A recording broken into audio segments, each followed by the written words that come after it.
गणतंत्र दिवस से एक दिन पहले सरकार की तरफ से पद्म पुरस्कारों का ऐलान किया गया। हर बार की तरह इस बार भी कई ऐसे नाम पुरस्कार की सूची में शामिल थे जिसे लेकर लोग चौंक पड़े। लेकिन सबसे ज्यादा चौंकाने वाली बात यह थी कि पुरस्कार लेने वालों का संबंध उन राज्यों से था जहां चुनाव सामने है।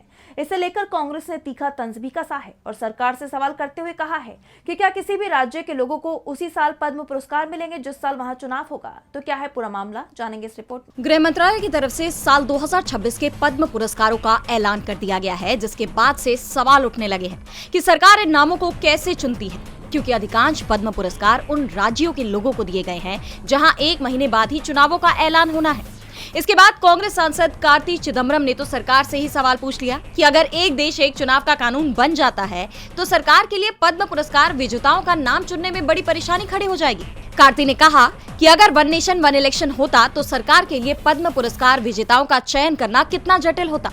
अब ये बहुत आसान है, बस चुनाव वाले राज्यों से व्यक्तियों का चयन करें। दरअसल गृह मंत्रालय की तरफ से पद्म पुरस्कार का ऐलान किया गया है, जिसमें 131 लोगों को सम्मानित करने की बात कही गई है।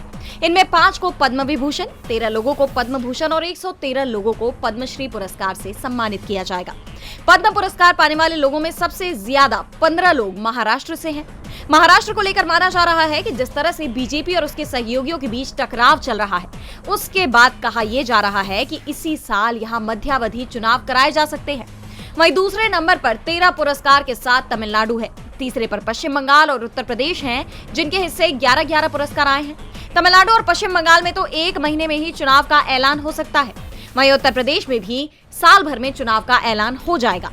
लिस्ट में 5वें नंबर पर 8 पुरस्कारों के साथ केरल का नाम है, जहां तमिलनाडु और पश्चिम बंगाल के साथ ही विधानसभा चुनाव कराए जाने हैं। केरल को भले ही लिस्ट में 5वां नंबर मिला हो, लेकिन उससे ऊपर जो 4 राज्य हैं, उसकी तुलना में केरल आकार और जनसंख्या दोनों ही लिहाज से बहुत छोटा राज्य है। फिर भी उसके हिस्से 8 पद्म पुरस्कार आए हैं। उस पर भी देश में सिर्फ 5 लोगों को पद्म विभूषण सम्मान मिल रहा है और उसमें 3 लोग केरल के हैं। ऐसे में सवाल ये उठ रहे हैं कि जिन राज्यों में चुनाव होने हैं, आखिर उन राज्यों के लोगों को ही पुरस्कार में प्राथमिकता क्यों मिल रही है। डीबी लाइव की रिपोर्ट।